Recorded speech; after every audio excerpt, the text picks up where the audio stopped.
أعوذ بالله السميع العليم من الشيطان الرجيم بسم الله الرحمن الرحيم قال رب اشرح لي صدري ويسر لي أمري واحلل عقدة من لساني يفقهوا قولي علم الإنسان ما لم يعلم آمين. Assalamualaikum warahmatullahi wabarakatuh. Salam sejahtera.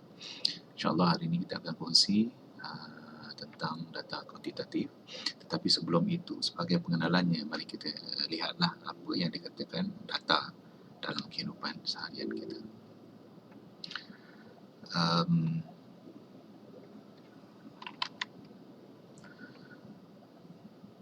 Data sebenarnya adalah satu benda ataupun satu perkara yang sangat penting, yang sangat berkait rapat dalam kehidupan kita seharian, di mana data ini kalau sekiranya seseorang itu melihat kepada sesuatu benda, dia akan memberi maksud kepada sesuatu apa pandangan dia. Jadi yang itu adalah data yang bermakna. Dan ada data-data yang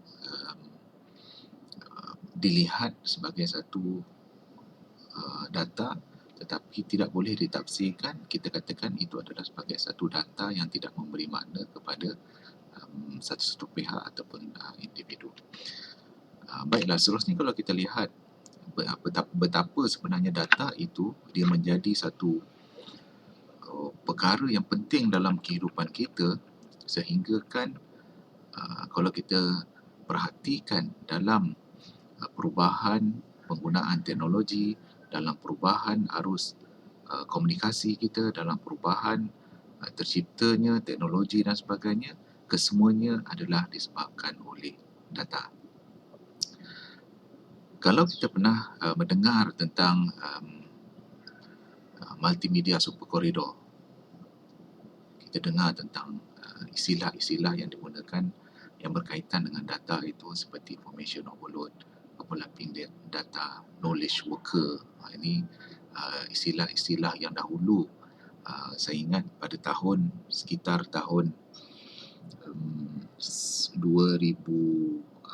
awal 2000 lah, data knowledge management. Perkara-perkara ini memang sangat pada zaman tersebut dah diperkenalkan, knowledge worker, knowledge management, overwhelming data, kemudian data superhighway. Sekarang ni yang terkini ni dalam lebih kurang 3 ke 4 tahun lepas, istilah penggunaan data driven decision making. Yang information superhighway ni lama dah lah, masa Cyberjaya hari tu, zaman-zaman Cyberjaya nak dibangunkan. Jadi istilah-istilah ini adalah sebenarnya istilah-istilah yang ada sangkut paut ataupun memang bersangkut paut dengan data kehidupan kita seharian. Apakah data? Apakah maklumat? Mari kita lihat. Data merupakan himpunan fakta mentah mengenai satu benda, kejadian, orang atau entiti yang terdiri daripada perkataan, angka ataupun gambar. Data boleh menjadi satu fakta yang bermakna atau tidak bermakna sehingga fakta-fakta tersebut diproses.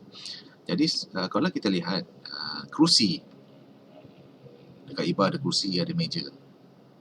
Kalau kita tafsirkan kepada sesuatu yang bermakna, sebagai satu contoh, bila mana pelajar-pelajar baru nak masuk, so kerusi dan meja itu jumlahnya adalah menjadi satu data yang bermakna kepada pihak pengurusan IPG kita.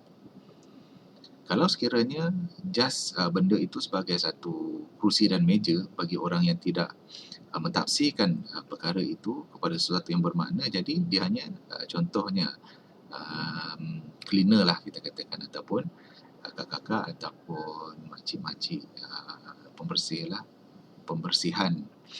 Jadi bila mereka tengok data kita katakan kerusi dan meja itu, just dia akan nampak kerusi dan meja. Dan pelajar pun bila tengok kerusi dan meja, dia tengok kerusi dan meja. Tetapi berbeza dengan pihak pengurusan pada masa nak masuk, pelajar yang nak daftar masuk. So data dan kerusi itu menjadi kerusi dan meja itu menjadi satu data yang bermakna bila mana diproses untuk penggunaan. Sama juga dengan jumlah pelajar, sama juga dengan jumlah katil. So, setiap benda yang di sekeliling kita ini, sekiranya dia memberi satu benda yang bermakna dan kita proses, dia boleh menjadi data.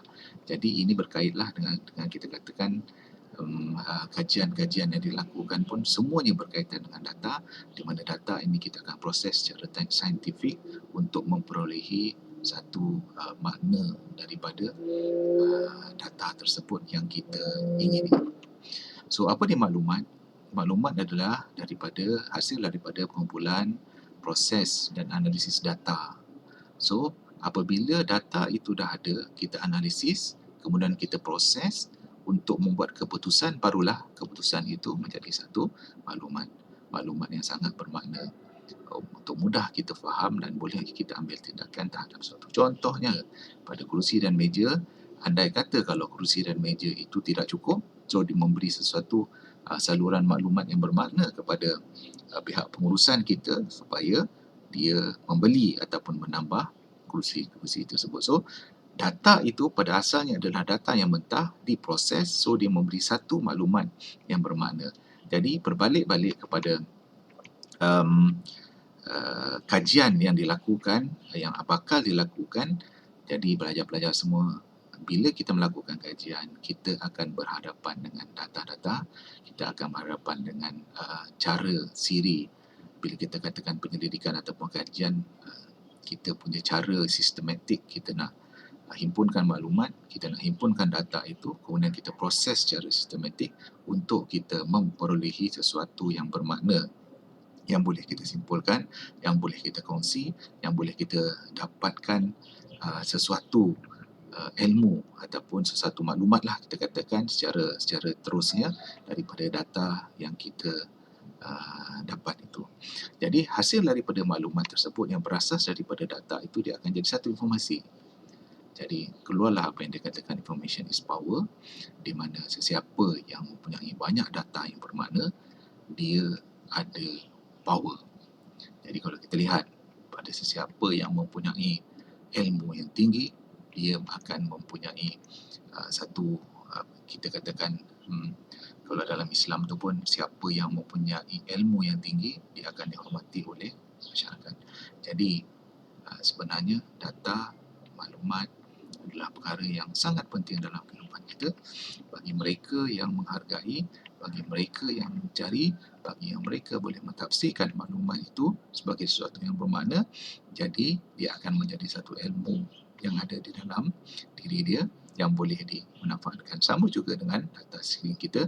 Kalau sekiranya kita boleh manfaatkan data tersebut, kita boleh simpan data tersebut, so dia akan menjadi satu yang bermakna dalam diri kita. Kalau kita lihat kejadian yang berlaku di mana tu New York berkenaan dengan 9/11, kenapa pihak US terlalu marah, bangunan itu dimusnahkanlah, boleh kita katakan, sehingga musnahlah kejadian dia. Dia marah tu sebab di WTC tu, World Trade Center, di situ tersimpannya fizikal data-data maklumat untuk mereka lah. Jadinya hasil daripada itu, bila mana data fizikal mereka, data fizikal lah, tempat lokasi simpanan data maklumat itu dimusnahkan, itu yang menjadi kemarahan yang berkurun-kurun lamanya lah kalau kita lihat Dan hasilnya sekarang ini apa yang berlaku, kebanyakan daripada disaster tu ataupun daripada malapetaka yang berlaku itu, kalau kita lihat sekarang ni banyaklah daripada syarikat-syarikat yang dia memang memegang ataupun berhadapan pengurusan dengan data-data penting. Mereka ini akan menyimpan data mereka di serata dunia. Contohnya, dia akan simpan satu di India, satu di Malaysia contohnya, ada dia punya pusat. So dia punya backup data itu, dia tidaklah seperti sebelum ini, tahun sebelum World Trade Center tu musnah. So data itu hanya berada fizikal di situ. Jadi untuk sekarang ni kebanyakannya teori ataupun tradisi, orang yang menyimpan data-data penting ni, dia akan backup di banyak tempat di seluruh dunia lah, di tempat-tempat kalau data itu penting, dia akan letakkan di tempat yang tersembunyi dan sebagainya.